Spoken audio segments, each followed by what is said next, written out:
Hey everybody, welcome to the Smoking Tire Podcast. Real quick, Smoking Tire Podcast is brought to you today by Auto Tempest. You've heard me talk about them before. Auto Tempest is the easiest way to search the most amount of car websites at one time, right? Most amount of reach, least amount of work. It searches all the top car listings in one place, sites like Cars.com, eBay Motors, Cars Soup, Cars Direct, and many more. You even learn about things because I had never even heard of Car Soup before, but that is apparently a place to buy cars.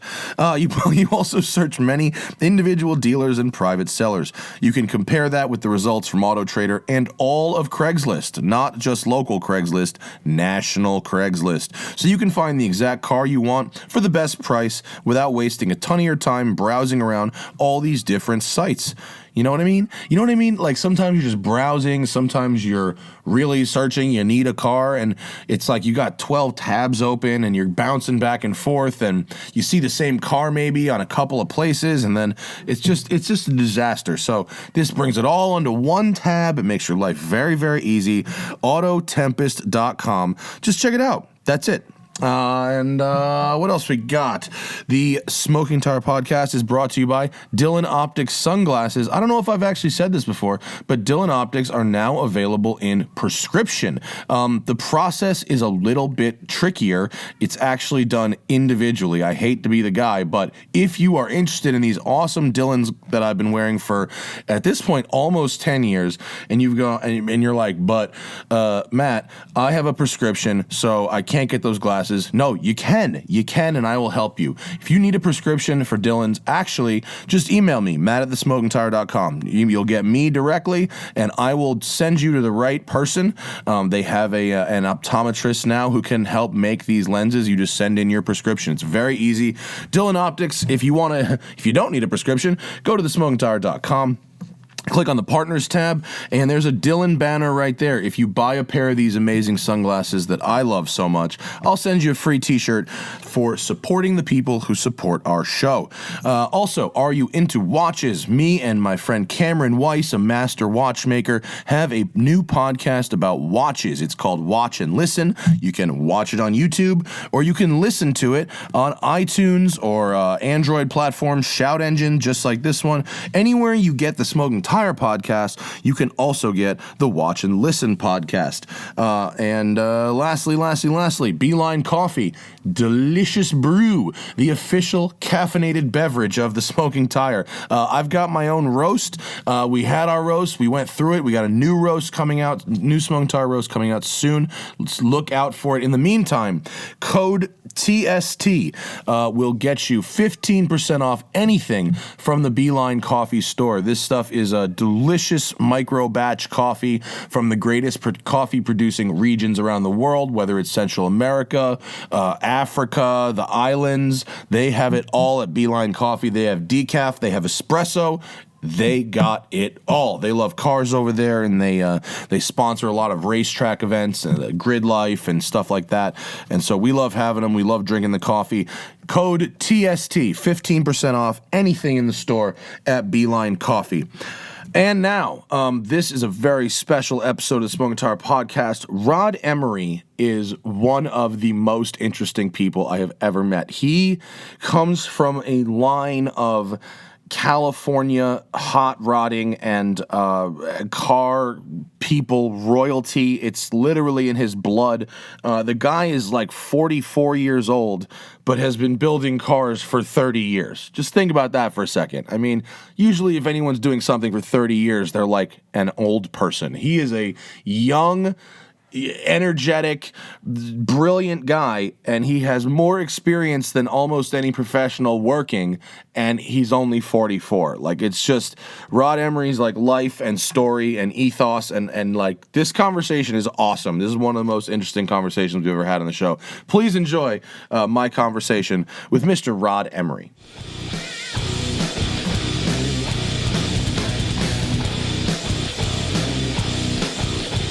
Hey kids, welcome to the studio on a Wednesday. Hi.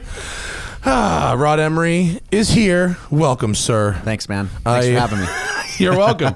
I'm glad that I had a snafu yesterday. If you were watching the live stream, I thought it was yesterday, and we were here, we were ready, and there were 44 of you waiting on live, and I hope all 44 of you are back. It's really good to have you here, Rod. Yeah, great. Thank you so much for having me. Like, no one's name is thrown around more in the Southern California Porsche circle, I don't think. There's like, in the Southern California Porsche legends, there's like Zwart. Yep. There's you.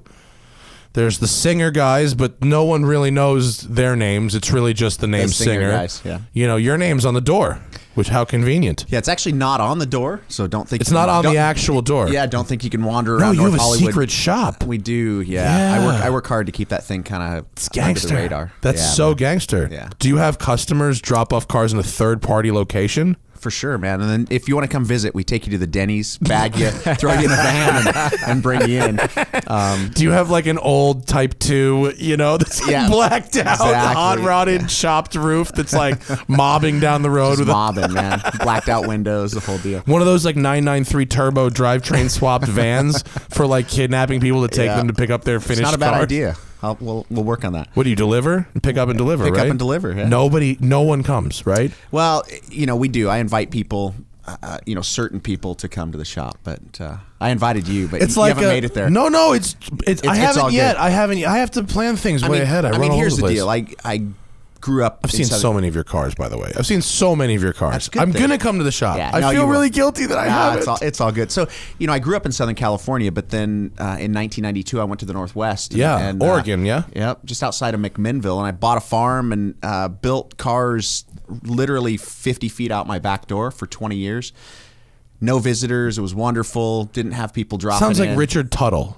Yeah, have you been to see Tuttle in England? I've never been to see Tuttle, but it sounds like that. Yeah, well, it's that way you can just work because, you know, for me, it's about building the cars, and I love the people, and I want to be with them, but I want to be with them on the weekends at shows, at events. Oh, they've got to be so distracting. Not during the day when I'm trying to work. Of course, everybody. It's not Disneyland, right? I just can't have. I can't have people, you know, banging on the door all day long. So when I moved the shop back down here in 2012, I purposely just kept the address off the radar, and it stayed, you know, pretty private for about 3 years, and then it started to get out a little bit, so we moved shops. Oh, you just gotta have to keep doing this, like Joe Pesci in Casino. But you know what? Where we're at right now, we're planted, and I love our new space. And hopefully, people have figured out if they know the address to keep their stupid mouth shut. Yeah. Well, we used to make a mistake where we'd send out T-shirts, and that's how people with the return address. Yeah, it just wasn't. Oh, that's your fault. It was. You know, but. You know, anyway, you can't give it away. Yeah, so get a PO box. Now, if you want a T-shirt, you got to go to Period Correct and get one. Yeah, which is my old building. Or get a PO box. Yeah, don't put your address on it. Oh, come on, you know. That's hilarious. Yeah. All right. Well, I mean, believe me, I was never that good at something that people would want to be that close to me. But just all I ever did in my life that was like that had people around was run a car wash. And they would just sit there and bullshit, and we couldn't clean their stupid cars. And to watch, we were just cleaning the car. To watch a master at work, and then to stand over there like you're helping, right, is an experience. Well, our shop's really noisy. I mean, there's 12 of us in there banging on metal all day long, and it's power hammers and, you know, grinders and welders, and, you know, it's noisy. So if somebody comes to the shop to visit and they don't come during lunch, then it's, I mean, literally, we either have to put headphones on them and, you know, or earplugs, and they can't hear, you know, then it's like, what's the point? Or we have to shut everything down. And if I have to shut everything down for half an hour, it just doesn't work. So, so that's why sweating and getting angry. I mean, it's not that I don't want people to come to the shop. It's just we have so many great cars to build.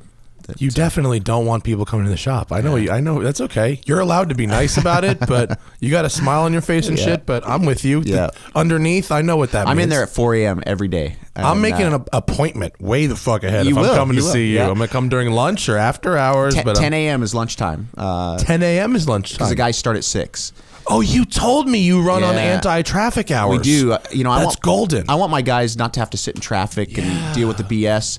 And so they get there at 6. I get there at 4, kind of prep everything for the day, get started. You get there at 4? Every day. What are you, Aaron Franklin making brisket? No, just, you know, it's my thing. It's phones don't ring, nobody's bothering me, the employees aren't there yet. I can start hammering down, and then when they start showing up at 6, they better show up at 6. Then they work from 6 to 10. Well, they take a little break in between, but lunch is from 10 to 11, and then they work after that. But then there's no traffic, there's no BS. The employees, once they get used to it, are they about love that? It. Yeah, they love it. Plus, it kind of weeds out the partiers because they can't make it at 6 a.m. because they're drunk and stoned. True. So I get good, solid guys that just want to work. Is finding good people the hardest part of your job? Yeah, it's getting rid of bad people. Oh yeah, because you seem like a nice person. Well, I just want guys that want to be there, passion driven guys that love cars, and we can teach them the skills. Because really, I can find a place in the shop for just about anybody that's passionate about cars, whether it's doing metal shaping or assembly, like mechanical type stuff, or body work, or if they suck at all that, they can wash the trucks. Right. So I end you up hire for personality and then for passion, hard work ethic, and just love of the cars, and then from there I find a good place for them. That's nice. Yeah, that's nice. Yeah. So I read a bunch about you, and we watched this. That was it. Ren Films. What was the name of it? Ren Films. Ren Films. Yeah. Someone put a lot of effort into that. It doesn't have nearly enough traffic, and we can't play it on the show, but we can plug it on the show. Yeah. So, Tim, can you dig that, whatever it's called exactly, and or maybe post the link in the live stream if that's possible, about the restoration of the 46 car. Yep. Which first Porsche to win a major European race. Is that correct? It's the first Porsche race car and the first Porsche to win Le Mans. So, a major European race. Yeah, technically right. Technically, the first race car to ever win a major international race for Porsche. There's the picture right there of it up on the flatbed. I mean, it's not it's not it's not at Le Sarthe, but that is an image of it, for Luft or something like that. So we watched that, and so your grandfather was like an extremely OG hot rodder type, yeah? He was, yeah. He grew up in North Hollywood, Burbank area. Started detailing cars in the Warner Brothers parking lot back in the 20s and 30s, cleaning cars, and then went off to war. And while he was at Alameda Military Base, there was a general that crashed one of his cars and had my grandfather come and bang it back out. Well, he ended up doing a bunch of Did he know anything about body work? He knew a little bit, but what he had learned in school and hot rodding as a young kid. But instead of going to war, instead of being sent off to war, he ended up running the motor pool and learning like amazing metal working skills. And then as soon as he got out of the war, as soon as it was over, he and his brother-in-law, Clayton Jensen, started Valley Custom Shop in Burbank, California. And just an amazing little shop. That was like 45, 6, like late 46, 40s, 47. Yeah. And one of the first projects they did was they built an envelope-bodied streamliner for Alex Exidius, for Dean Batchelor, who was the I know the award named after him. Well, Dean Batchelor is one of the greatest journalists, and he was editor of Road and Track, and just one of the most amazing guys here in Southern California. He was my grandfather's best friend. Oh, really? And was best man in his wedding. Well, he wanted to break the 200 mile an hour speed record. Bonneville? In a flathead. Yep. Mm-hmm. With a flathead envelope bodied car. So he went to Alex Exidius that owns Socal Speed Shop and had him build the running gear, and then had my grandfather hand build an aluminum envelope bodied streamliner. What is an envelope body? It's just kind of like it's like an early streamliner. Like a belly tanker kind of thing? Well, a belly tanker was a little bit more like a missile with wheels on it. Oh, it's like smashed. It's smashed, right? And it was full fendered, right? Yeah. So it looked like an envelope. Oh, okay. With four wheels on Neat. it. And it was the first hot rod over 200 miles an hour in 1949. And my grandfather. Of this very one. Yeah. Oh, what was it called? Socal Streamliner. So, Timmy, give me a picture of the Socal Streamliner. I need to see that. Is this is this Socal Speed Shop? Socal Speed Shop. Wow. Yeah. So my grandfather was very famous. Was the metal shaping side of that. So he shaped this full aluminum body that broke the land speed record in 1949 and 1950. Oh, is that top left there? Yeah, that's the recreation that Dan Webb did. But good enough for imagery? Yep. Exactly. Give you kind of an idea. So forgive the halo. That's a really awesome looking thing. So he hand built that thing in 1949 out of sheets of aluminum, and it was like a slot car you just carve out. And it's like that's a flathead Ford, and that's mid-engine too, as well, huh? It is, yeah. Wow. And so so that was, one of his early cars that he built. And then he went on to take and channel and section cars. So, if you're hot rodding and you want to customize your car, some guys will chop the top. It's kind of a quick, easy way to, it's not quick and easy, but it's an easier way to lower the roof line of the car. It's a way to make it look awesome. Yeah. Make anything look awesome, just right? Chop the top. Yeah. What my grandfather did and what he kind of mastered was channeling and sectioning. That's where you take the whole body and you drop it over the frame. And then sectioning is where you take a section out of the whole belt line of the car. So it's where you just squish the entire thing. Yeah. Give it a little bit more like European styling. So he was really the guy that, if you type in Valley Custom Shop, Burbank, California, just Valley Custom Shop, you might pull up some stuff that were cars that he had built. So for example, he built that's a 29 Roadster called the Dick Flint Roadster. Looks pretty awesome. And that was on the cover of Hot Rod magazine in 1950, and it was it the first car on the cover of Hot Rod magazine, or something like that? Very early. It's a very iconic shot where there were some people crossing the street, but if you look at that silhouette right there, that kind of nose section, that was the silhouette for the first logo for NHRA, National Hot Rod Association, was done from that car. A lot of kind of cool history that my grandfather, created. Like Bruce Meyer has the Doane Spencer Roadster, which is a car that my grandfather built the windshield and top for. A lot of really iconic hot rods. If you talk to the custom car guys, a lot of the trends were started by the work that my grandfather did. That thing like is that right there, rad looking, that by the way. Upper left car is a 39 Merc. That's actually my great uncle right there. That's been sectioned and channeled. A lot of really cool early iconic custom. So just hot like rods. massively changing the proportions of these cars. Yep, That's exactly. so cool. So then was it your dad who transitioned it over to Porsche? It was actually my grandfather. So he, a friend of his, Chick Iverson, had a used car lot in all these guys had such great names. I know, right? Such good names, everybody. Chick Iverson was a car dealer in the Valley, and then he bought the Porsche Volkswagen dealership in Newport Beach. Okay. So it's one of the most iconic Porsche dealerships called Chick Iverson Porsche. It was kind of like you had McAfee, you had Competition Motors, you had Vosik Polak, and you had Chick Iverson. Those were kind of the main dealers. And so my grandfather in 1961 went to work in the body shop. There was a kind of a shift in the 50s and 60s. 40s, 50s, it was all about custom cars and channeling and sectioning and lowering the roof line. In the 60s, it was more like lowrider, custom paint. The shift in custom cars was changing, and my grandfather was really not as much metal work. It wasn't as much metal work. It was engine more, and paint and wheels and stuff like that. Exactly. So my grandfather was like, you know what? I don't want to get into this insurance business, because also the insurance business was kicking in, and he said, I'm going to move my family down to the coast, and he moved his family to Newport Beach, ran the body shop for Chick Iverson, Volkswagen, Porsche. And then my dad started cleaning cosmoline off the bottom of the cars to start, because they used to ship them over by boat and just glob all kinds of stuff like waxy cosmoline stuff. He started the anti-saltwater stuff. Is that what it was for? Yeah. They used to just put it on all the suspension and frames and everything. Occasionally you'll see some car in a museum and it's like still has the cosmoline. Did you have in that turbo that you brought that had like 60 miles? 4 miles? Is it covered in that stuff on the bottom? No, by that time there wasn't as much cosmoline used, but there yeah. it is.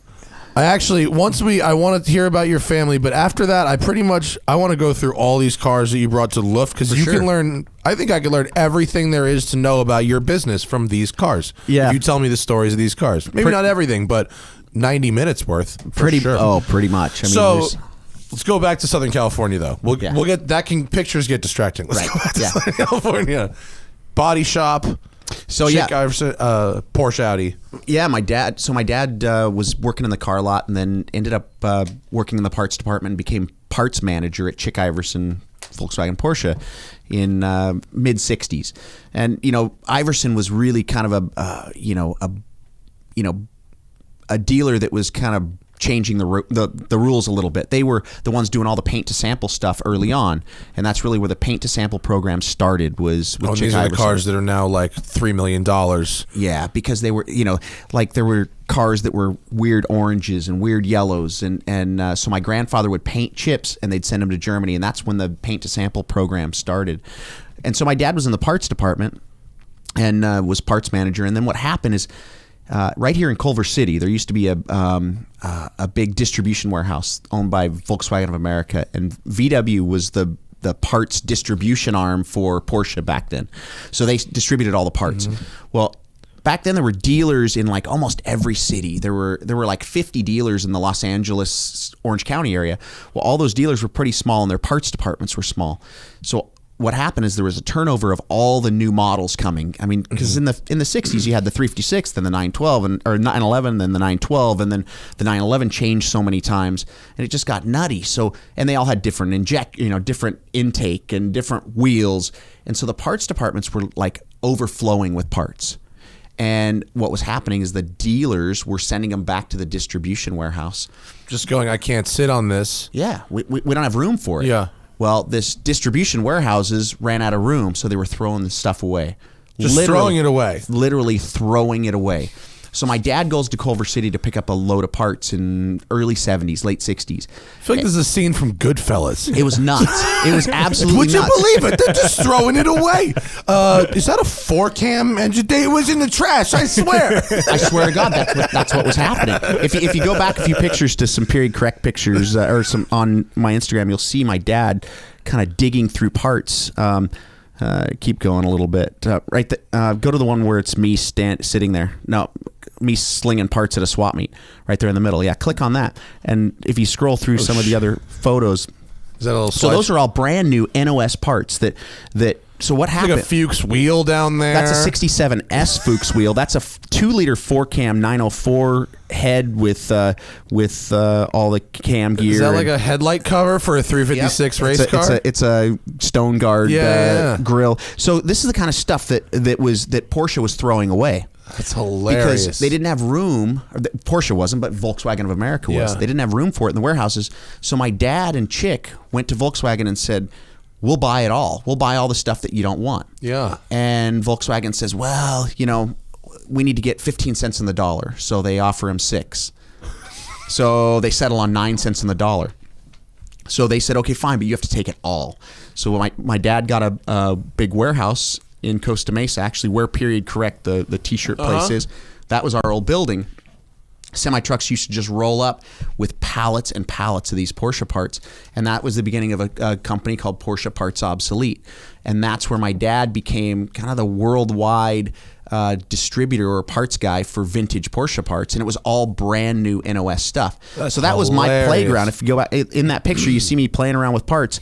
That's where I grew up, and playing with that stuff. Yeah. Instead of Lincoln Logs and Legos and Tinker Toys, I was playing with Porsche parts. And, that's crazy. So when did you learn to like weld and form metal and that kind of stuff? When I was about 8 or 9 years old, I was. My grandfather by now had retired from Chick Iverson, and he moved down to Fallbrook, California. And where's that?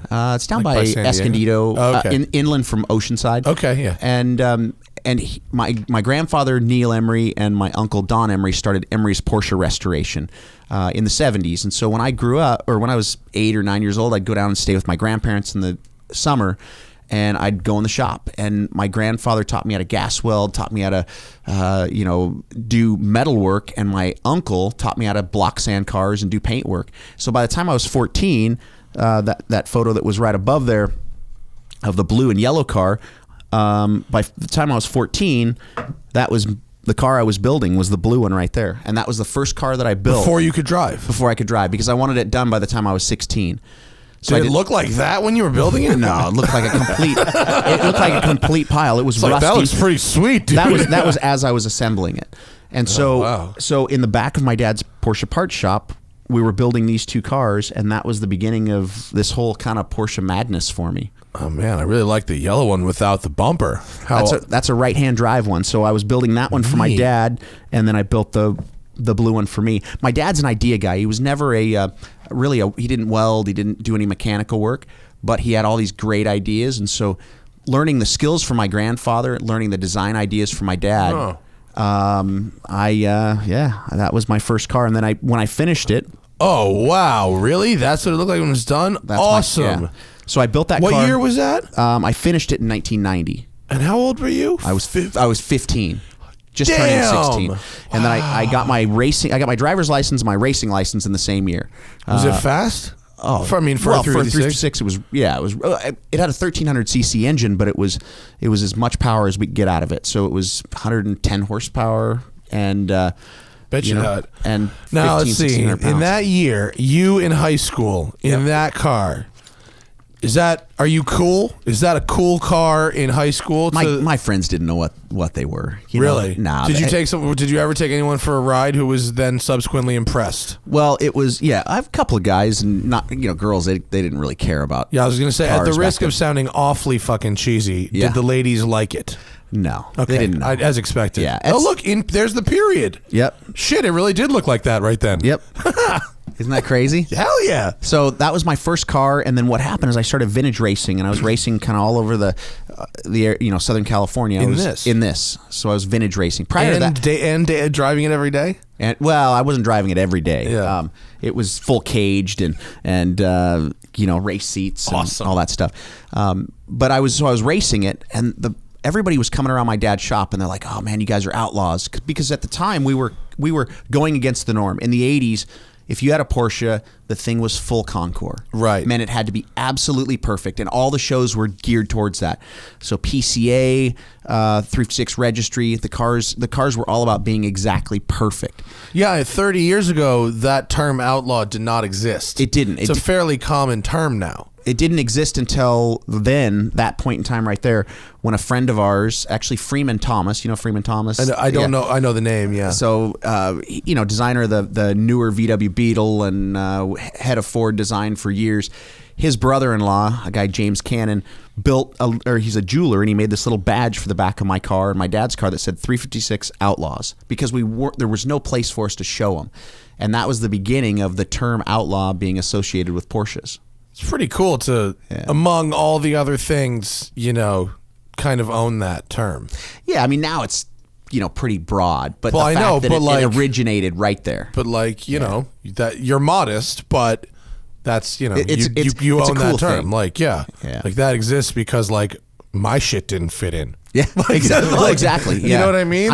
We were building race cars for the street and racing them and drilling holes for fog lights and putting hood straps on them. Well, right, but I love Magnus very much. Yeah, he's a good friend, but he's doing it because you did it. You didn't do it because anyone else did it. You did it because I'm gonna make this thing go fast, and the girls aren't gonna like it. Yeah, but then you get to, later, be a baby-faced adult and have that term and be like, haha. Baby-faced adult. Yeah. You look younger than you. I'm 44. Yeah. But thanks. For someone who works in a fucking metal shop and is so busy you can't tell customers the address, you look young. Yeah. Thanks, man. Thank you. I work in a real cushy studio and I look way worse. It's amazing. So creating the term outlaw by accident. Yeah, we didn't really set out to say, okay, we're going to change the world with the little Porsche, world with modified Porsches. But how long before someone was like, I want some of this, and here's some money? Well, we've always made the little badge and only put them on the cars that we build, or we've gifted them to people that build a car in the same spirit. So we've never sold a badge. No, I don't mean the badge. Yeah. I mean the car. How long before someone saw your car and was like, you should be building one for me too? Yeah, so fast forward about 2 years. By now I had been racing a 356 for a couple of years down here in Southern California. And then I graduated high school and my plan was to be an aerospace engineer. I went to Seattle, or I was headed to Seattle, but I stopped at the Portland Historic Races in 1992 and was racing this car at the historic races. Wait a second, just real quick. I'm sorry to interrupt, but how many other high school kids were racing 356s? I have never heard of anything like that in my life. Yeah, well, but see, I had been racing since I was 8-10 years old. I started racing three-wheelers when I was a kid, Then like three-wheel ATVs. Three-wheel ATVs. Oh my God, what a dangerous fucking sport. Is there anything? Yeah, but they're rad, man. I don't give a shit what do you still rock one? I do. I've got a garage full of them. ATC. I got an ATC 90, an ATC 200X, 350X, and 2 4-Treks. But so I raced when I was 9, 10 years old. Amazing you can walk. I know. I broke lots of collarbones anyways. But so I raced 3-wheelers from 8 to 10 years old, and then I raced a 4-wheeler starting, let's see, in 1986. So I raced like 4-wheel ATVs, and I raced this old Mickey Thompson off-road series. It was a series that was in all the stadiums. And then I raced a single-seater buggy. Was it basically motocross on quads? Yep, cool. Exactly. I raced all over the country as a kid doing that. And then I started racing a single-seater buggy. The other guys that were racing against me, Casey Mears, Jimmy Johnson, all three of us were in the same series together, racing all over the United States. And then, like little midgets kind of things? They were like a Razor, like a new Polaris Razor, but they were like single-seater buggies and cool. I bet they were hella fun. Oh, they were insane. Just said hella into a microphone. I'm really apologize for that. So I raced 3-wheelers, 4-wheelers, these little buggies, and then I also, from when I was 12 to 14 years old, I worked on a Top Fuel drag race team. So I was fuck yeah. What haven't you done? I don't know. What do you do at that young of an age on a Top Fuel drag team? I was the left side mechanic. So you were turning wrenches on a Top Fuel drag? I was turning wrenches. I thought you were going to say you swept or something. No, I was turning wrenches. If I could pull up a picture, I would. But yeah, I was left side mechanic. I was the left side mechanic, and then what do you do as the left side mechanic? Every run, you're pulling the engine completely apart, right? Oh, so the whole engine, all you. And it was Top Fuel, but it was nostalgia Top Fuel drag racing. So it was a front engine, blown Hemi that we bought. Tom McEwen's 1967 front engine dragster, and then we shortened it a little bit, and we became NDRA champions in 1986 and 87. Wow. And it was myself and a couple other kids, and then we had an older guy that was a driver. But what was that thing running? Our quickest time was 219 top speed. And, that's a speed. And 219 miles an hour. Yeah, 609 in a Top Fuel dragster. Yeah, front engine. Yeah, it was gnarly. If something goes wrong, whatever goes wrong hits you in the face. Yeah.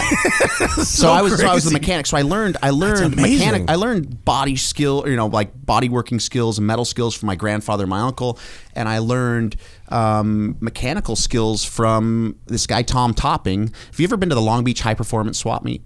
No, that sounds great. It's a huge swap meet. It's still going on today, but that swap meet was started by our drag race team, and now it fills Veteran Stadium once a month. I only hear about the Pomona one. Is this one? It's the same deal, yeah. Same deal, but it's just high performance and hot rod stuff. It's called the Long Beach High Performance Swap Meet. What time of year is that? It's once a month. Once a month? Yep, at Long Beach. Oh, dude. Yeah, it's a killer swap meet. Long Beach High Performance. But it was started by it was started by a guy, Tom Topping, and he was the owner of our drag race team. And so growing up, it was all about racing.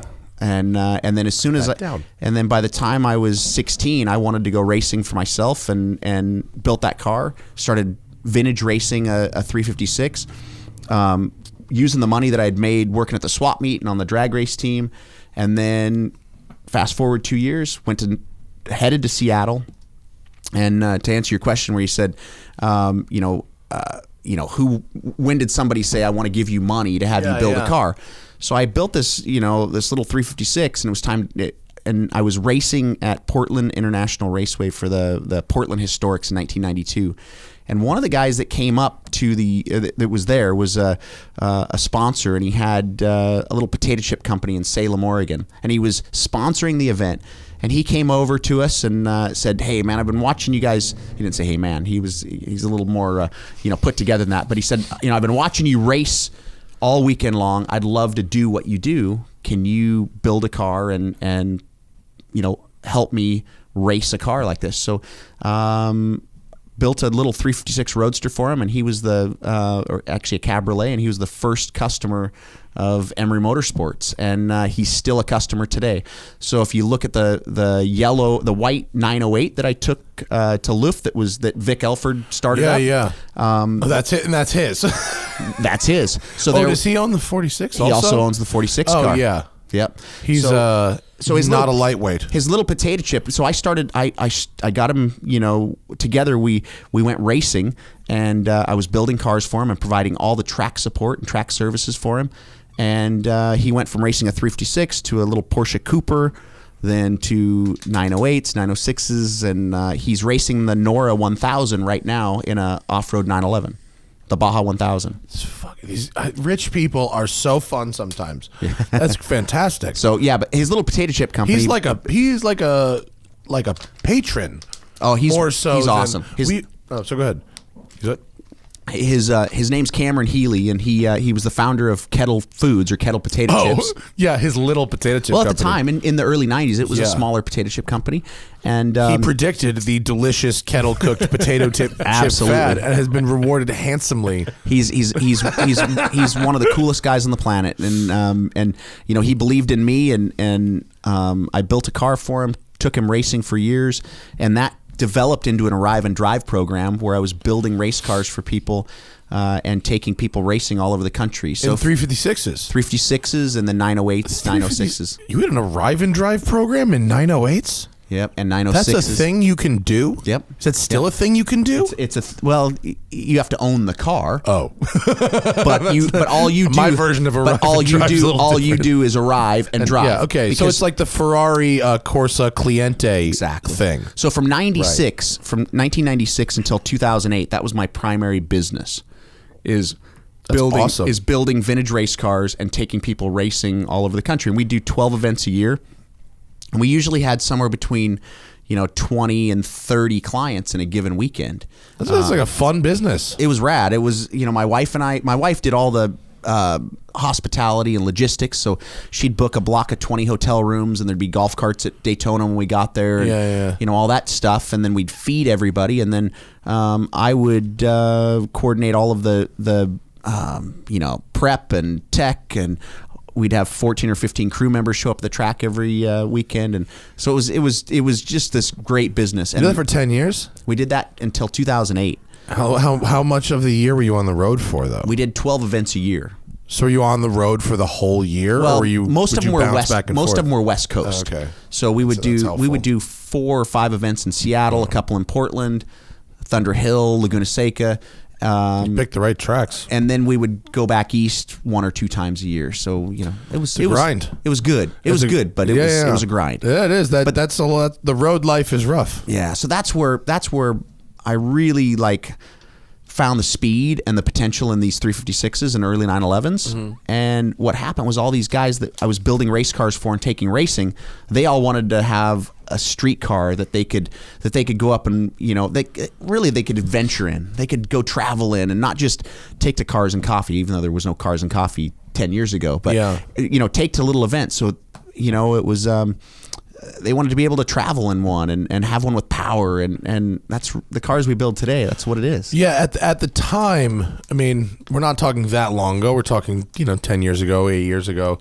But I really think it's in that period of time that a 356 has gone from a $50,000 or $60,000 car to a $150,000 or $60,000 car.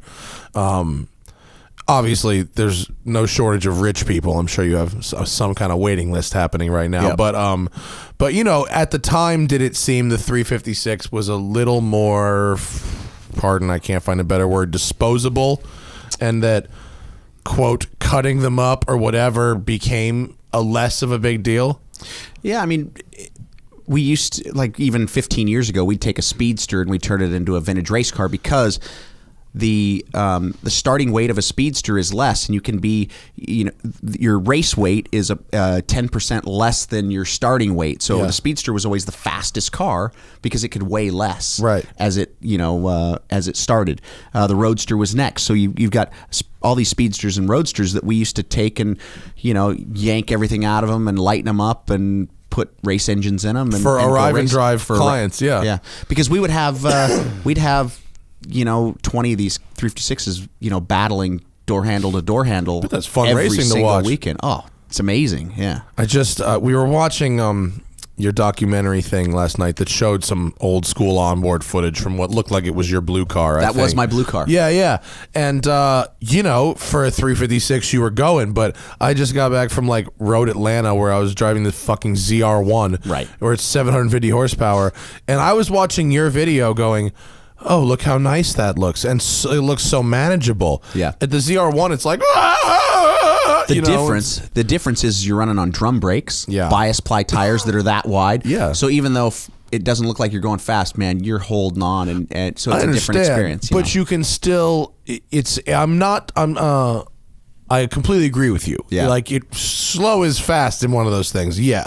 But your visual processing is still slow. Absolutely. You know what I mean? Like you're still taking in the racetrack, at a manageable speed, even if you have a hold on for dear life attitude about it. Yeah. It's not coming at you faster than you can think, which is what is happening when I go out and try and drive today's newest supercars as fast as they go. I run out of actually mental processing power. Because everything's coming at you so fast. Fuck, I can't keep up. It's crazy. Yeah. So I want to talk because you did race prep and you did that 10 years and then it turned into the Emory special, the first car, which now became now you build cars. Right. Now you don't do race prep anymore. Now you're a builder. Yeah, I mean, or you do. We still do race prep cars. We still do, like, if you look at some of the cars that I brought to lift, just like the silver one right there, that's a Factory Works 906. That was sexy. Yeah, so that's a 6-cylinder 904, and then the yellow one or the white one with the yellow nose, that's a 908K. So we still do. For those on the listening end of this one, these are mid-engined prototype style cars, not 911s or 386s. They're like Le Mans cars prototypes. Yeah, lightweight, lots of power. Yeah. $3-4 million cars. Yeah, and so we still do that type of work. And we'll always, do prep and maintenance and restoration on those types of cars. But our primary business now is building 356 Outlaws, 356 Specials. And I built my first, what I call a special, in 1998. And that's where I heavily modified the entire body. It's like a vintage style aerodynamic body work. Yeah. Right. There's a picture of it if you go back, Tim. Wasn't it right there? Go up. Yeah, if you go up. Sorry, down. I saw a picture of it. That's the nose of it right there. That's the first Emory special that I built. You can get the vibe from that. It's like a chopped roof and like. Yeah, I leaned the windshield back, so I didn't actually chop it because I wanted to use a stock windshield and stock seal, but I leaned the whole thing back, and then I leaned the nose back, kind of taking a page out of my grandfather's book. He always told me as I was a kid, Rod, modify everything, but make it look like it hasn't been modified. Yeah, and so rather than make them like squint and wonder what you did. What the heck did you do? That's it from the back, yeah. That is, yeah. So that roof comes off, right? It does, yeah. So it's a removable hardtop. But I lean the windshield back. I also rolled the rockers and doors all the way under the floor like a spider. So everything, every inch of that car has been changed. Yeah, the nose sort of looks 550 Spider-ish. It does. Ish? Yeah, ish. Ish? Yeah, for me, it's just all about taking the things that I like best about certain Porsches and kind of blend them in. And so I did that car in 1998. And to kind of prove to all of our clients, all my customers at the time were vintage racing, and they're like, oh yeah, but a 356, you just can't travel in it. And I said, sure you can. So I built that car, and then restored a little camp trailer to go behind it. And my wife and 3-month-old son and I traveled 5,000 miles in 3 weeks driving that car, towing a little camp trailer. Is that the trailer still behind that other car there? No, that's another little trailer. Different little trailer? What's with the trailers? Not enough trunk room in a 386? No, it's more about just using the cars for more than just driving them, from point A to point B. Like on that little trailer, I'm either hauling I've got a couple of, I've got an old 74 Elsinore 125, and Marco from TLG that's here. Oh yeah, that was here. He's got one. So we strap our dirt bikes to the back of that thing. I also put my motorcycle or my shift cart, whatever. But that's pretty badass. I could drive a Ford truck, but why drive the Ford truck when I can throw my toys on the back of that and still go to the same place. How much 356 horsepower do you need to tow something at 75 miles an hour? Well, all of my cars have. So originally, 356 had 60 to 90 horsepower, which is pretty underwhelming. Not good. Right. And every one of the cars that I build have at least 200. So at least 200. Yeah. Oh, so they're like fast. Oh yeah. I mean, they weigh 1,900 to 2,000 pounds, and they've got 200 horsepower and 911 suspension. So all the rear suspension on my cars is all 911. Put a proper 911 gearbox in them. So like a 915 type gearbox? We either use a 901, 915, or in the all-wheel drive car that I just did, it has a G64, so a 964 gearbox. You built an all-wheel drive 356? Yep. That's if you type in 356 C4S. That is on Instagram, just like a hashtag. Yeah. Does it drive like a 964 Drives like C4S? Exactly. Really? Yeah, it's so awesome. That's so cool. Yeah, 356 C4S. I have to see that. 82 posts, very popular. So this was a fun deal. So yeah, that car's blue. That car's all-wheel drive, a titanium roof rack on the roof. What? Wow. Sick. So the roof rack's pure titanium. That was at Luft last year. So the way that I did that, if you go through some of the other photos, you'll actually see where what I did is I took a 356. Okay, so look at that chassis section. Oh, we can play videos on Instagram. So that click right there. That's what I cut out of a 964 and merged it into a 356. Do the proportions, obviously, of the powertrain have to change to match the 356, right? Well, yeah. So the engine that we build for our cars, we take a 964 engine and we eliminate the center two cylinders. So it's a 4-cylinder version of a 964. We have our own case, our own crank. Your own case. You don't cut up actual 964. No. Okay. We have a brand new case that's cast up in Portland and machined. So if you go through some of the other photos, you might see that maybe scroll down and you'll see awesome. See that engine right there. So if you click on that, that looks like a 964 engine, but it's a 4-cylinder. Wow. It's a 4-cylinder 964. Can we hear it? I don't know. We can't. No. Wow. So it's a 4-cylinder version of a 964. That's so awesome. Anything from 3.6 liter to 4 liter pistons and cylinders, 2/3 of it makes it a 2.4 to a 2.6. So it's a 2.4 liter. Cool. And is it then? But you then run carburetors and stuff, or is it fuel injected? Both. Like this one right here has 48 millimeter IDAs. Then we also use Jeff Gamroth at Roth Sports, his throttle bodies, so we can run fuel injection. And then that's awesome. We're doing one right now for Enrique at Momo. There's a little better picture to see kind of the overview. Enrique that owns Momo, we're building a twin turbo version of this car. Twin turbos? Yeah. So if you click on, or if you then go to 356 RSR. Oh my God. Is that all-wheel drive car is a customer car? Yes. Yeah. Belongs to a guy up in the Northeast. Is he just going to go mob that in the snow? Yeah, exactly. So he wanted something he could drive. Okay, so you can start to see. What? Is that like an RWB style metal kit? No.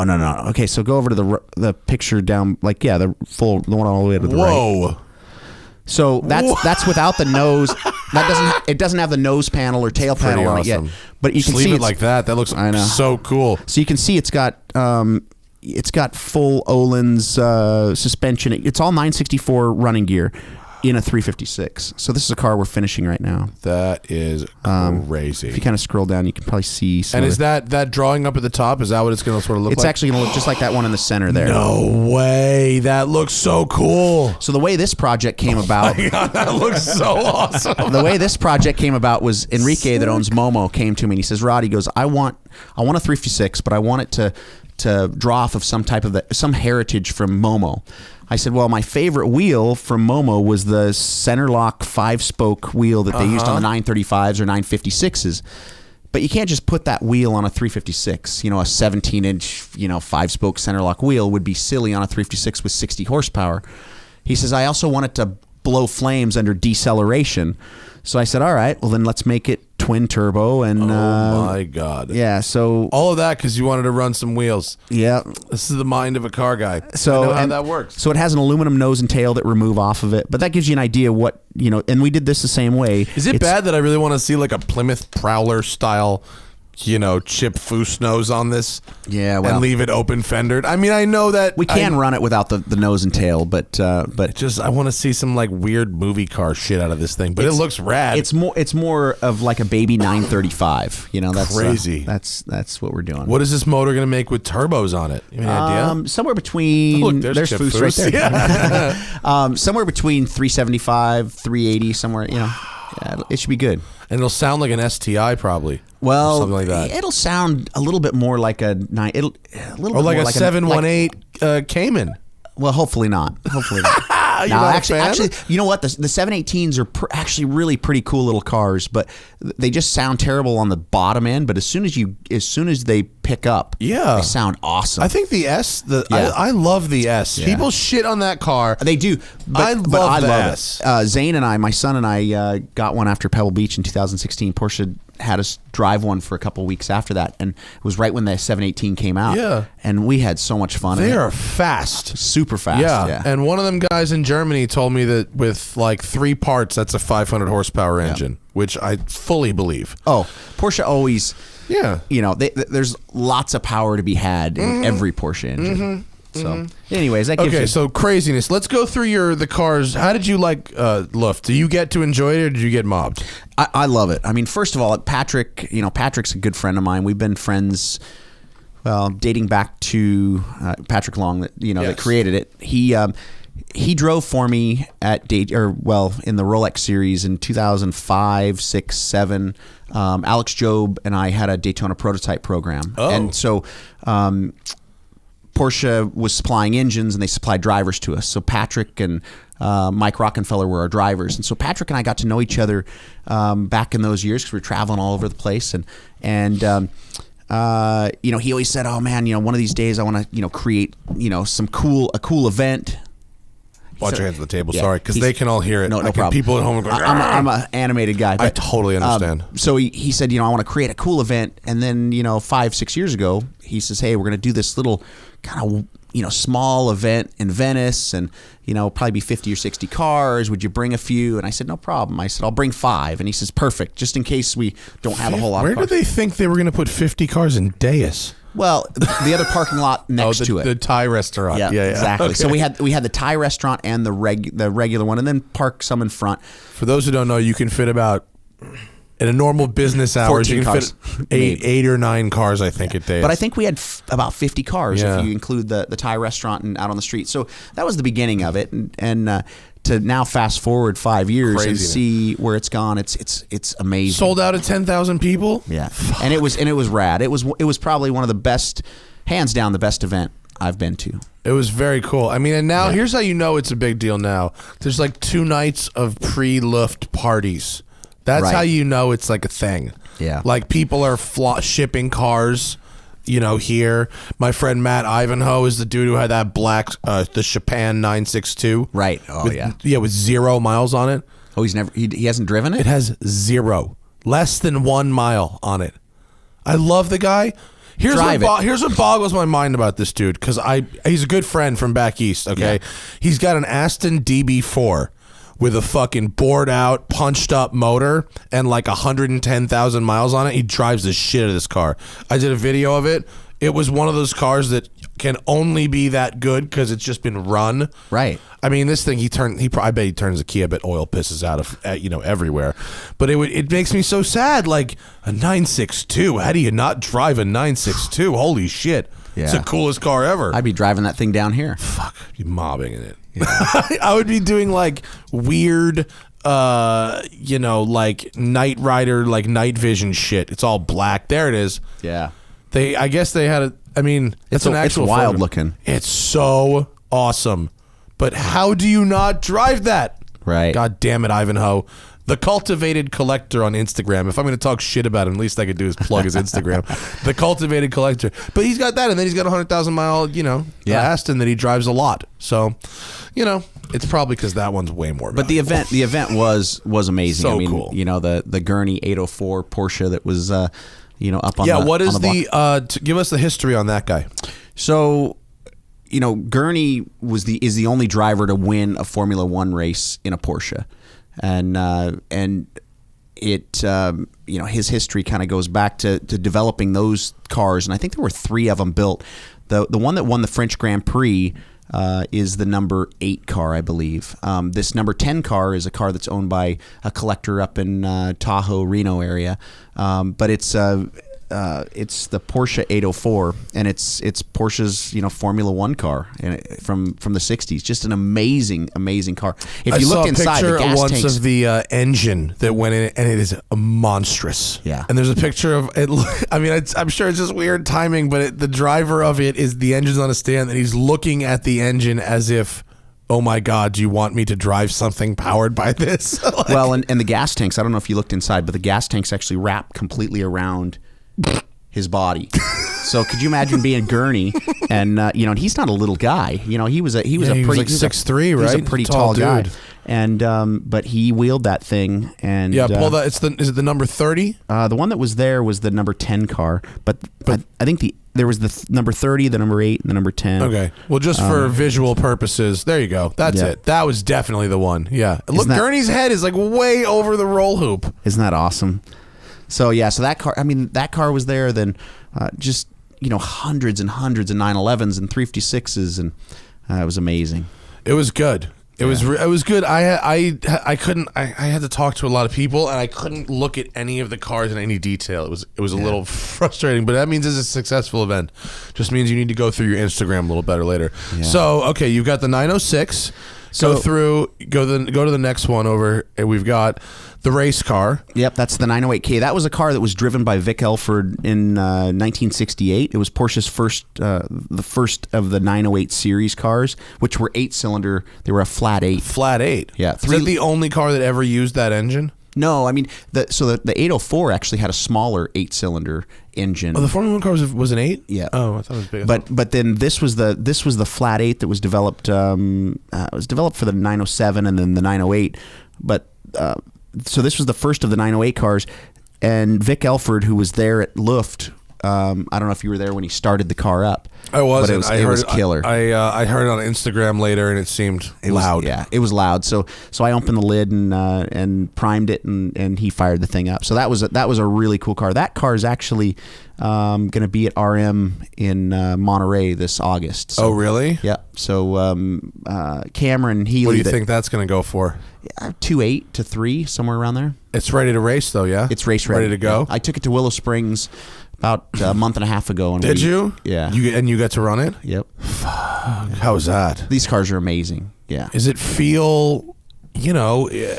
I've driven it. Is it scary? Is it predictable? Is it easy? It's pretty predictable. You know, big tires, big brakes, not much aero, but they're, you know, lots of power. I've driven it in anger a little bit, you know, up at Portland and Seattle, and it's a forgiving car as long as you just you know, don't do anything stupid. You know? Do you run a vintage looking but, you know, modern rubber compound tire on it? Yeah, so they've got like I think we've got Avons on it right now, but yeah, you have to run a vintage tire.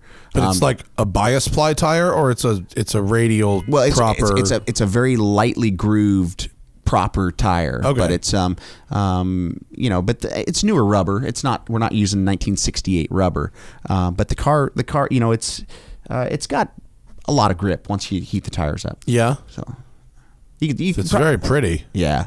They were it was, you know, really the beginning. That it's basically like the baby 917. So, you know, like the 917 that everybody thinks about, the 917K. Was this being built concurrently? Well, this was before. This was before. That's what I thought. This was 1968. Yeah. So it's really kind of, you know, before the 917 was developed. There was no period during which Porsche made 2 prototype cars at the same time, right? Well, there was all the overlap. So there was overlap. Like if you go back to the 904, the silver one. It was giving Tim a lot of work to do. He's got to stay on his toes, buddy. So the 904 was built in 1964, 1965, and then what happened is it was running the 4-cylinder 4-cam engine.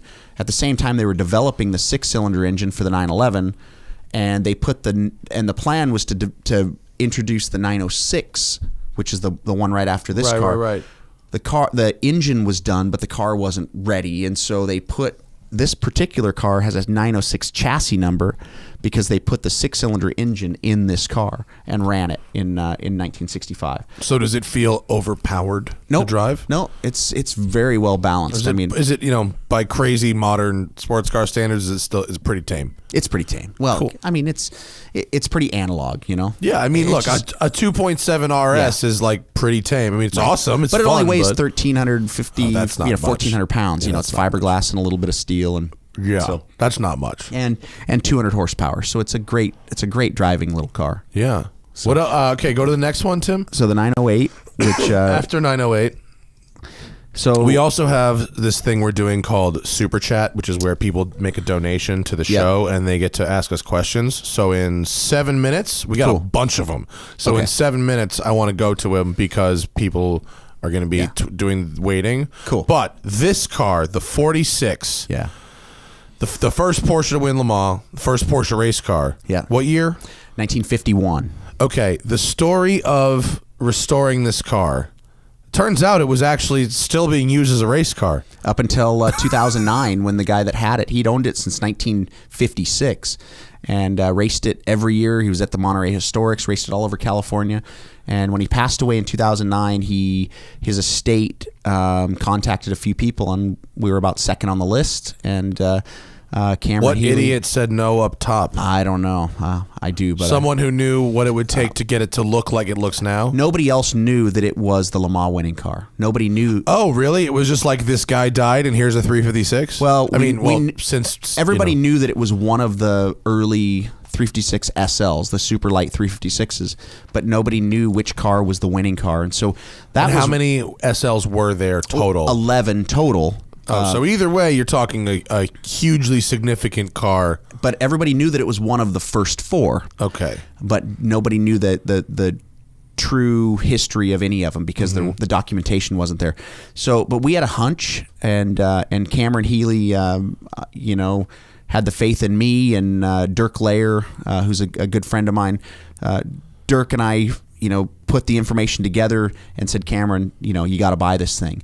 And so Cameron purchased the car, and then I spent the next 3 years doing all the documentation, research, 3D scanning cars to prove beyond a shadow of a doubt that it was the Le Mans winning car. But I not only had to prove that car, I had to then fill in the holes in the history on the other cars so that everybody else knew the history of their cars. Otherwise, you're always leaving a little bit of room to so you have to prove by disproving.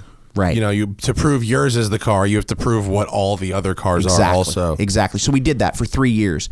And during that process, I was 3D scanning Jeff Zwart's car and Miles Collier's car and all these other 356 SLs that were out there and coming up with enough information. What are you doing when you're 3D scanning the car? What information is that giving you? Like where it might have been hit and repaired or what? The cars were all hand-built, right?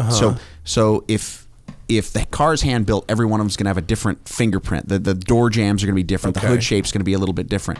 So I was collecting as much data as I could, but also trying to get enough data so that I had something to build off of. Because I knew when it came time to restore the car, I couldn't just ask Miles Collier in Florida to let me borrow his car and park it in my shop so I can duplicate the roof.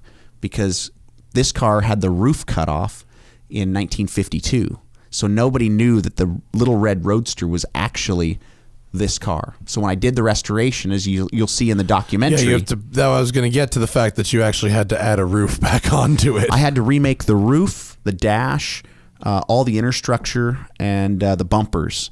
And so it was a tremendous amount of work, and we used technology to be able to gather enough information. But then we did it all back like old school traditional methods of power hammers and English wheels and gas welding and all that fun stuff. I wrote that you have 11 characteristics that define that car as being that car. Yep. I'm not gonna make you do all 11, but give me a couple of the goody ones. The door handle pockets of the 3 cars that survived. There's a picture of all 3 of those cars lined up at the port before they were exported to the U.S. And the pocket behind the door handle was where your hand goes in. The relief for your hand. on the other two cars is very narrow and pointy, and this car was big, fat, and wide. And so from photographic evidence and kind of the history of the cars, I was able to line up all the photographic history and ownership of the cars and show from day one that this car always had the big door pockets.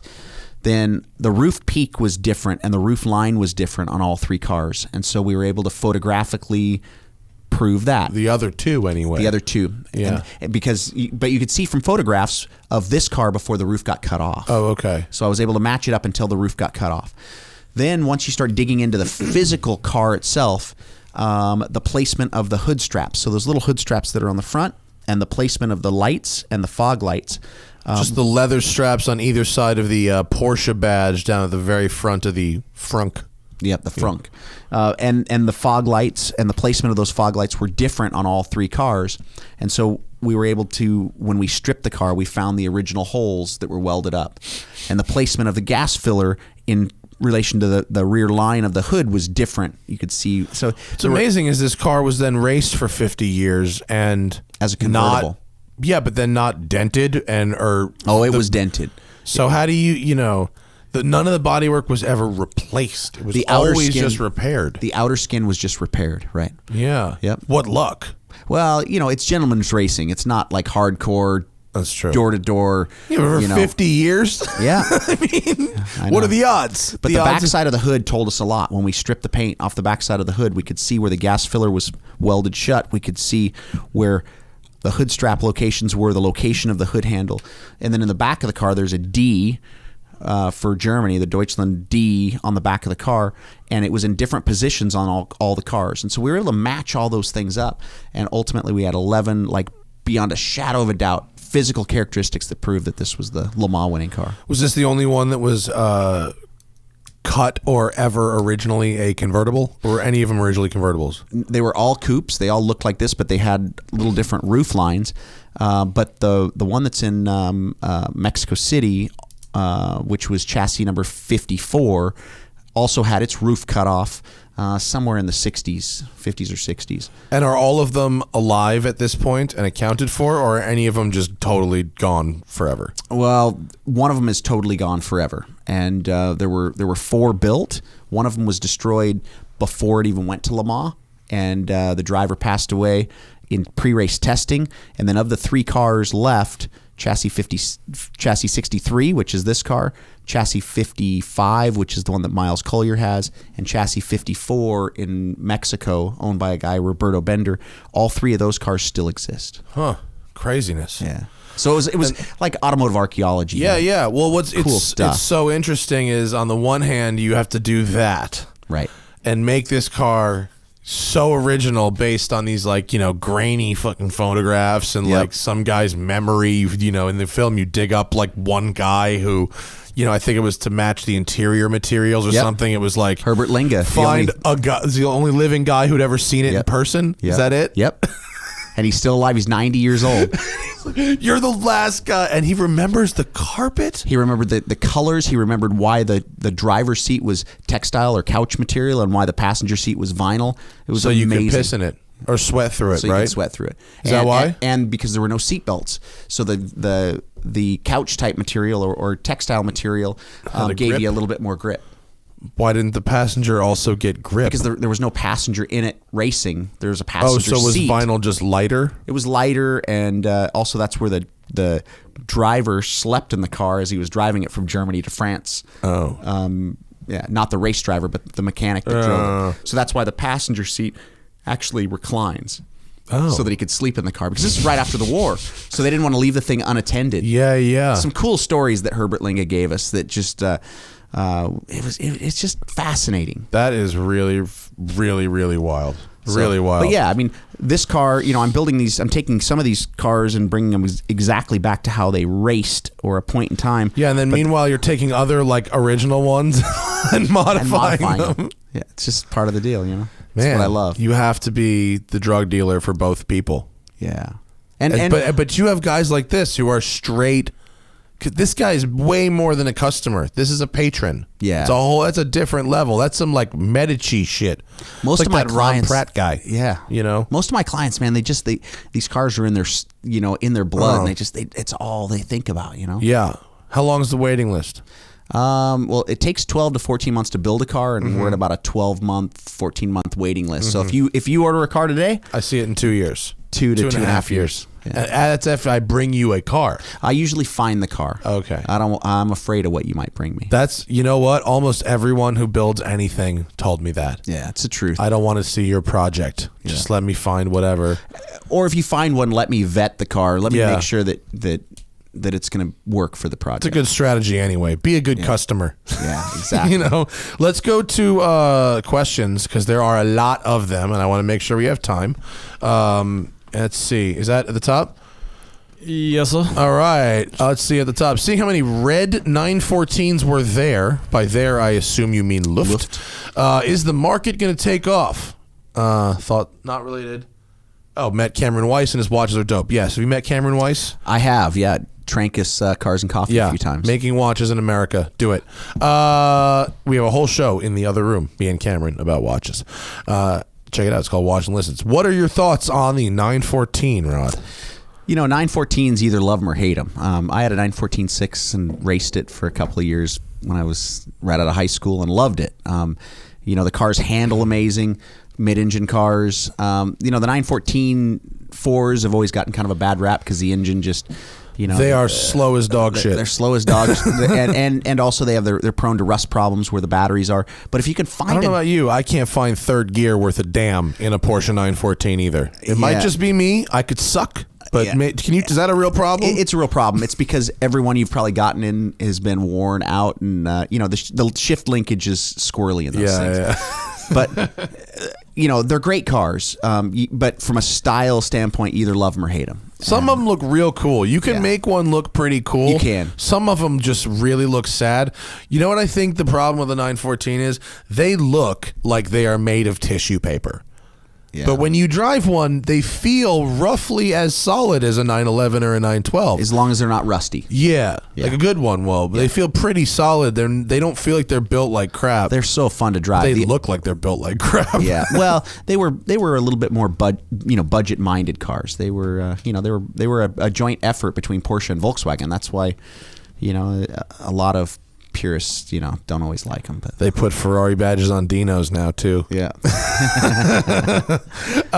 And they're $400,000. Yeah. Thoughts on the 996 turbo? How about a water cooled? That's what I drive every day. You drive a 996 turbo every day? Not today. No, I drove my RS today. That's yours? Yeah. It's fire. Yeah. You rolled up in a GT3 RS. It's very nice. So my daily driver is a 2002 996 twin turbo, and best bang for your buck, hands down. One sold on Bring a Trailer yesterday for I think it was like $44,500. The values are starting to go back up again, but still reasonable. Yeah, still, but the value. I mean, they are amazing cars. Does yours have like 700 horsepower? No, it's 550. It's not anything crazy. It's a lot. Yeah. But it's they're all-wheel drive. Just killer cars. I lowered mine a little bit, and different wheels and painted it. It was speed yellow when I got it, and I'm just not a speed yellow guy. It's an aggressive color. So it's slate gray, and it's just my bomber. I've put over 100,000 miles on it, and I just beat on it, and it just keeps coming back for more. They are like objectively good cars. I don't know. For me, I think 996s in general drive different from a lot of other 911s. Something about them is just different. I don't know. I can't put my finger on it. They are. I mean, the way, just everything about them, that, the look of the interior, kind of the feel. But from 2004 to 2006, I raced a GT3 Cup car in the Rolex series. So did like you have a fondness. So yeah, it was I love Did you race him. against Lee? I did. You must have. Yep, I did. Who was quicker? You he or was Lee? quicker. Yeah, it was right when he kind of started, and He's ridiculous. I was more of a top 10 to 15 guy. I was. But at the time, though, from in like 2005, there were 30 to 35 Cup cars out there. I mean, it was a stacked. What do they run now? Is it not that many? Well, the classes are so different. I mean, I can hardly now that it's the IMSA. I don't follow the Cup series. As soon as the merge of ALMS and you lost Rolex interest? series, I did. It's hard to watch endurance racing sometimes. It's just yeah. I mean, when I was racing, it was all there was the GT class, and then there was the Daytona prototypes, and it was pretty simple. Yeah. And the fans could really follow it, and there were 35 Cup cars out there banging fenders every race. Cars at 24 Hours of Daytona, man, you'd see more fenders out of duct tape. Some of the duct tape wizardry I saw. It was unreal. Oh, I know. I've got a room full of fenders and doors and half broken parts. But it was great. So the 996, I love them. Well, Rod Emory endorsed. Any updates on my Mustang? No, I talked about my Mustang on the last show. I have a very aggressive racetrack alignment right now from BBI because I've had it at the track, and it is almost undrivable on the street. It just darts everywhere, and it's driving me fucking nuts. And so I can't. It's been sitting. I haven't driven it, and I've been busy. Man, what? Standout cars from Luft other than your own cars. Someone suggested Canepa's 959, which I saw. Yep. What is he putting 800 horsepower out of this thing now? Yeah, and it was an amazing. No, it's the purple one, Tim. It's that one. It was an amazing color, and he's the 959 guy. I mean, he's the one that's responsible for making those things so that people can actually drive them here in the U.S. And that was a standout car. Obviously, the 804 kind of won my heart, which is an amazing car. There were a lot of pre-A cars there. As a 356 guy, I'm always looking at all the early stuff that's there, and there were a number of barn find little pre-A coupes, and then a whole gaggle of 914.6s for the 914 guys. I saw a bunch of 914.6s, yeah, which was great. Yeah. So I enjoyed everything. I mean, for me, it was just so cool to see such a broad spectrum of air-cooled Porsches in one spot. Yeah. And, I saw the SCR. Is it SCRS? Yeah, the SCRS. SCRS is the Rothman's rally car. Are you talking about the all white one that was there that didn't have any logos and stuff? Yeah. Well, that's an appropriate picture of it, even if it's not the actual one there. You can get basically, it's the original Safari car. Yeah, basically. Or one of original Safari there cars. were a lot of Safari cars there. There were. Yeah. I'm joining the club, Are you? Lee is building me a car. Nice. Yeah.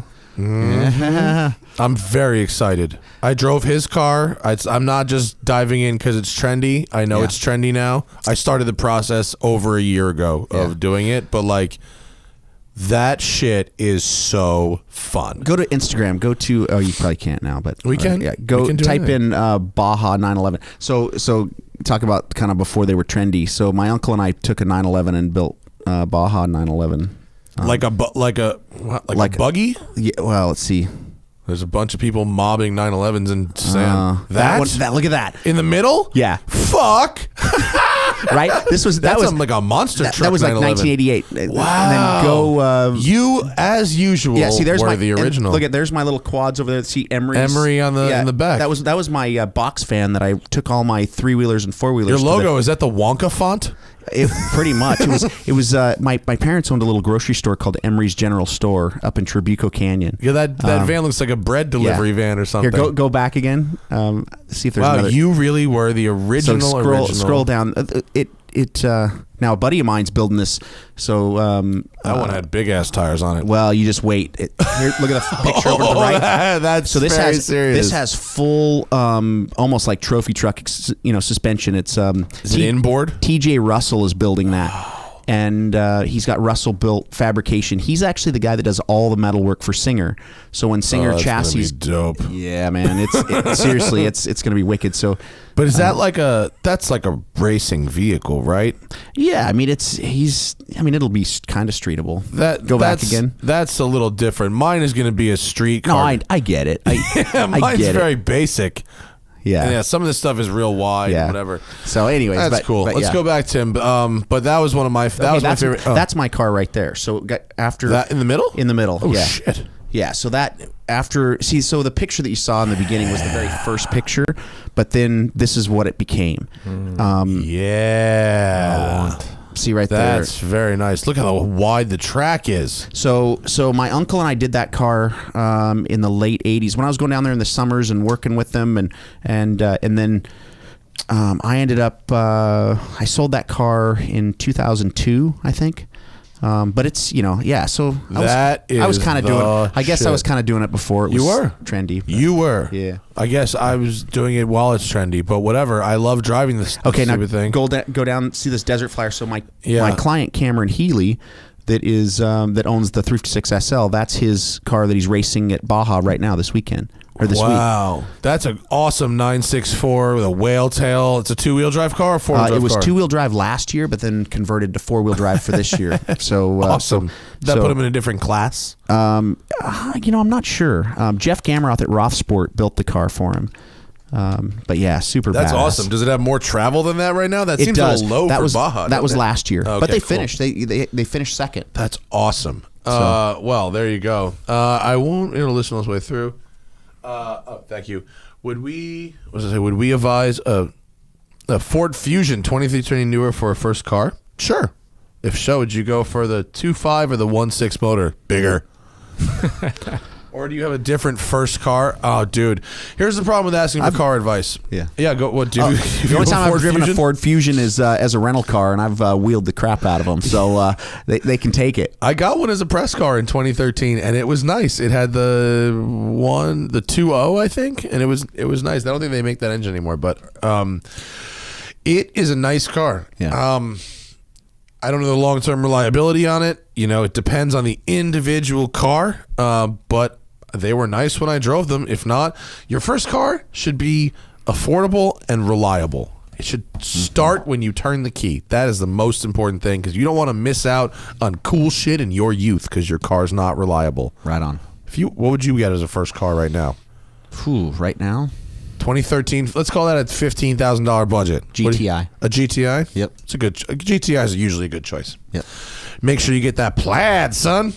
Is it just me, or is the audio super quiet live? Can't tell you. We haven't had a whole lot of complaints about it, though, right, Tim? You've been checking? No, I turned it up a little bit when I saw the comment. Okay. Hopefully it was fixed before we discussed it. Please rate, in terms of driving experience, 993 Turbo, 997 GT3 with a 4.1 liter. Those are good. GT3R. Oh my God, there's so many cars in this list. Okay, hang on. Driving experience value. Driving experience 993 TT, 997 GT3 with a 4.1. 997.2 GT3 RS. Those are good too. 991.2 GT3. Emory Outlaw. I haven't driven an Emory Outlaw. You've driven all those cars, I bet. I've never driven a 993 twin turbo. In terms of value, I mean, every one of those cars is so different. Yeah. On that list, I mean, I'll start with the Emory Outlaw and make it kind of quick. But really, the cars that I build are kind of the cross between an early 356 and the cars on the rest of the cars on that list. It gives you the vintage kind of experience, but a more modern driving experience. Power to weight ratio and kind of drivability is comparable to like a 73 911 RS. Yeah. That's kind of the best way to describe how it drives and rides. Modern cars are so different, just the power steering and, they're no longer analog, Yeah.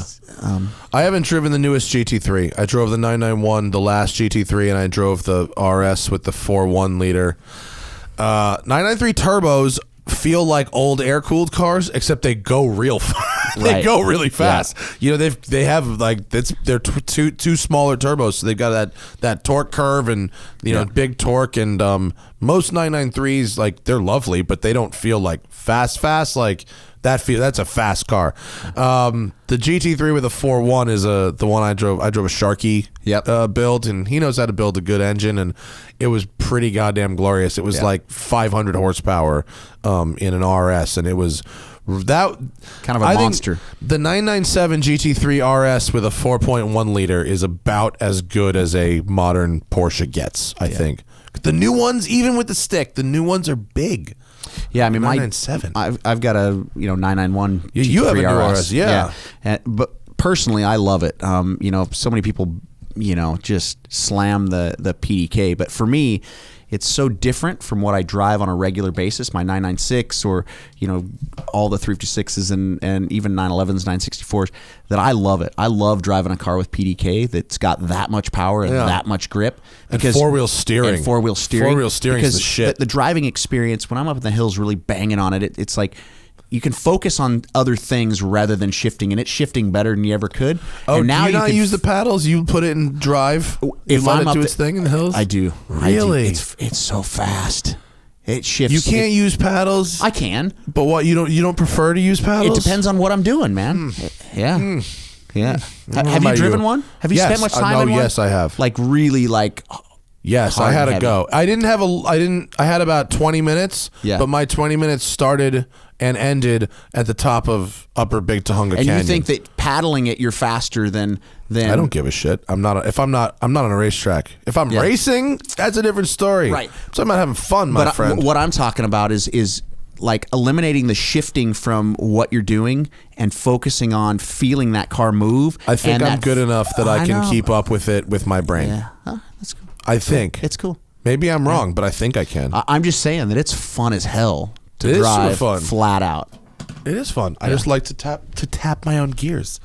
At the ZR1 launch, I kept complaining that the response of the paddles was not good in their 8-speed automatic, and their response to my comments were, stop trying. Yeah. Let it do it. And I was like, that's not good enough for me. I mean, I tap the gears, but I just fun. I do enjoy just letting that thing just bang gears for me. All right. Well, I hope that answers Dan's question. Thank you, sir. Which one's the best? What's the best driving experience value? Probably the 4.1. The like 997 GT3, an RS if you can swing it. 4.1 is the shit for speed, performance, all of that. If you want, and it also sounds like almost a Formula One car-ish, like it's like that, just that crazy howl. But if you want something that's like, fun and elegant and still performance, then Emory I'll drive my car all day long. Yeah, or if you want to save some money, and also Safari cars are fun. Oh, is that it? I thought there was more than that. All right, great. We can go on to other things. I want to go on to your I'll finish it off with your business, really, your production cars. You pretty much restore those beautiful vintage race cars, and that's a thing you can do. But it's primarily building the Outlaws and the Specials. Yeah. So we kind of went over what an Outlaw is. It's sort of like your original first build. It's like what Porsche race cars were. Yeah, click on that to about the fourth picture. And we have Outlaws. Yeah, there's an Outlaw. Like that car, or go to the next one, which is kind of a line of cars. No, that's the Elva. That Elva's cool as hell, though. So like that car, those cars right there, or that previous one, the blue one, that's kind of a wolf in sheep's clothing. It's a 56 Speedster that I found in a barn and did a full restoration on. But now it has 911 rear suspension. It's got a 911 5-speed transmission and a 200 horsepower 4-cylinder 911 engine. So now you've got a car that has disc brakes and a good gearbox and 200 horsepower, and it in a 1,950 pound car. So it's a really. Is that yours? You do that for a customer? I did that for a customer. That's actually belongs to Randy at Bring a Trailer. Oh, I was like, that thing looks familiar. Of course, I was just sitting next to it doing a podcast like a month ago in his warehouse. Yeah. Oh yeah. He said please. He said he absolutely loves driving that thing. I thought it looked familiar. Yeah, that's awesome. So, but with a Speedster, now it's like we got this preservation class at Pebble Beach. Like you can pull a Speedster out of a barn if you happen to be so lucky as to find one, and leave the dirt on it. And it's worth $600,000. Exactly. So at what point, Randy ain't doing so bad, but he ain't made of money either. Well, how do you end up deciding to do a build like that? The only cars that are going to be worth that $600,000-$700,000 are cars that are 100% numbers matching, kind of preservation cars. If the engine disappeared long ago, if one of the doors was changed long ago. That's true. I took barn find possibly to mean a whole lot more than perhaps you meant by saying it. So it really has to be I would never take a full numbers matching car, full Concours candidate and turn it into one of my cars, it's kind of pointless. Yeah. I leave those cars for people that want to do full Concours cars. Right. I'm usually starting with cars that maybe all the parts got lost by some body shop, or the doors have been changed, and so there's no hope in that car ever being a stock original. Your perfect customer has a Speedster shell sitting on a jack stand somewhere, and says, "What do I do with this?" Yeah, that's the customer there. So, and like the little coupe here, that's a car that a guy, John Linfesti, just raced or did the Copper State 1000 with. So he went out with a couple hundred cars and banged gears in the desert, and was had an amazing time because the cars, they can stop now. They just have all the drivability. I got to drive one of these things. I've driven 3 or 4 different stockish 356s, and they were nice actually. They steer good. They talk to you. They had sort of decent brakes for Yep. They were so slow. Right. So I'd love to try one that's got a little bit of horsepower, but I completely understood like why somebody loves them, would love one. Yeah. But it seems like a good little touring car, actually. The seats were comfortable. It's like reasonably spacious. There's quite a bit of room in them. Yeah. Go to the next photo, which is so like one of the cars that we just finished, this black one right here. That's pretty. Is that just the picture, or is that thing kind of weird looking? I think it's kind of the picture. It's kind of the picture, right? It's like it's got something about that looks like, I don't know, a little froggy. Well, it's probably just the picture. But yeah, so that that's pretty typical. Like the cars that we're building, where we're lightening them up, we're making them lighter. We're they've got speedster style seats and kind of all that stuff. So So our business is building. We build about 10 or 12 of those a year. And what do you like to build that's not a 356? We're doing one 911 in the shop right now. So I always do one 911 for every 10 or 12 356s, but it's a short wheelbase, like early narrow body 911 that has a bunch of lightweight, cool motorsport parts on it. Will you sell your motor to a 912 customer? Will that work out or no? Only if I'm building the car. So only your cars get your motors. Correct. You won't provide motors for somebody. No. Same with our wheels. Same with our deck lid hinges and door handles. All the stuff. All the little cool, bespoke bits that we build for our cars. Everything is just for our cars because, I don't really want to be in the parts business and customer service. It's interesting. But what about Porsche parts obsolete? Well, Porsche parts obsolete is original parts. Oh, okay. So they're like factory original stock 356 parts. Oh, and that still exists? It does. Yeah. And so my dad and I are partners in Porsche parts obsolete. Does he continue to get NOS parts? No, that stopped in 1986. So he's literally been selling a stock that was last filled in 86? That plus I've bought a few companies the last 10 years, 15 years. There was a lot of Porsche guys know of a place, Easy Porsche, up in Emeryville. Up in the Bay Area. Emeryville? Yeah, I know. But Emery. Okay. Emeryville, right by Oakland. Easy Porsche has been one of the world suppliers for vintage Porsche parts that are used, and so he sold the building October, November of last year, and then I bought all of his 356 and 911 inventory to give myself more in building cars, and then the stuff that I didn't need for building cars, I then pushed into the inventory at Porsche Parts Obsolete. So. Wow. But eventually you're going to run out of parts. No, not really. No? Because I mean, we probably have 25,000 square feet of Porsche parts. So Maybe I should see that one in person first before Probably. touching. Yeah. Okay. Is 3D printing going to help you guys at all? On the all-wheel drive 356, the titanium roof rack, we 3D printed the feet that attach to the drip rail. That's awesome. And then welded the titanium tubing right to it because you can 3D print pure titanium now. Laser centering. Can you 3D print me a titanium roof rack for my Safari car? Would you? Well, if I provide you the dimensions of the roof, probably not. Please. Well, that rack that we built for that car is about $25,000. It's titanium, right? So Yeah. But I did. Fine. I built the racks. You've seen the Luft Auto or the Yes. two. I did the racks and roll bar design and all that stuff, push bar design for that because that was a cool little project between Patrick Long, Joey Seeley, and then myself. it was a fun project. Those cars are amazing. Yeah. I don't need a car that can enter Dakar. Right. I need something for Los Angeles. I need dirt just outside. You need to be able of to it. go pavement. Oh, there's a dirt road. Bop, and Yeah, bomb pretty on a much. dirt Yeah, road. and go up to Mammoth and go skiing, and also like have fun and be silly. That's all. And Lee does an amazing job. I mean, that whole package, Hell yeah. I mean, you can't beat it. It's And it's a reasonable amount of money. It's know. not an obscene, crazy. I love his cars. Number. Wait till you see mine. It's going to be fucking What cool. color? Cassis red, Cassis red. which is that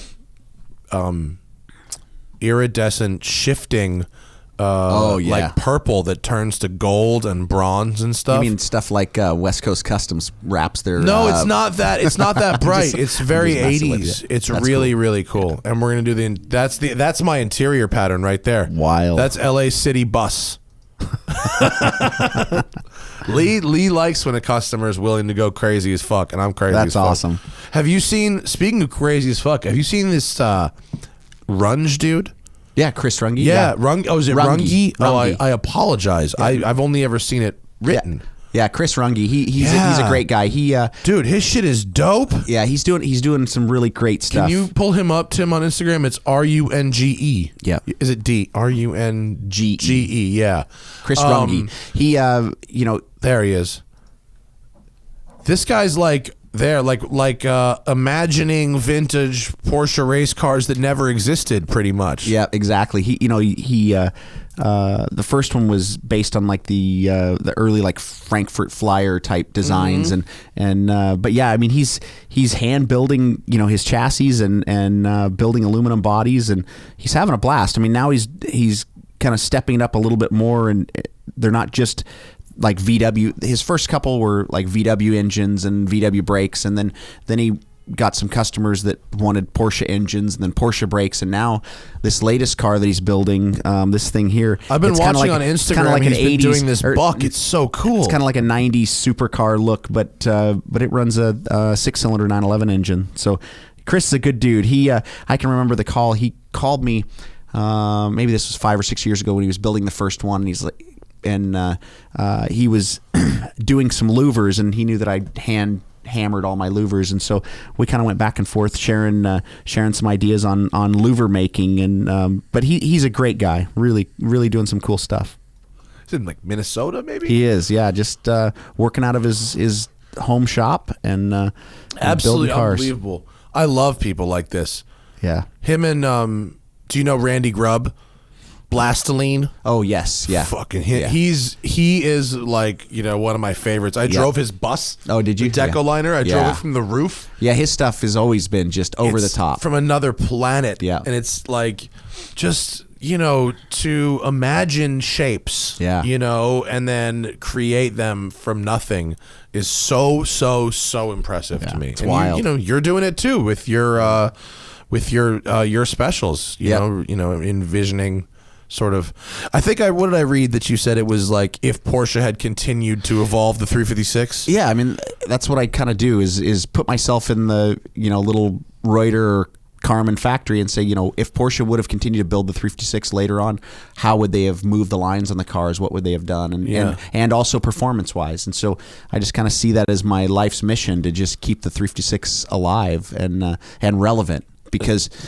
If the cars just get forgotten, the next generation's just not going to even know really what they are. So. Yeah. Do you have any offspring? My son's 19. And what's he into?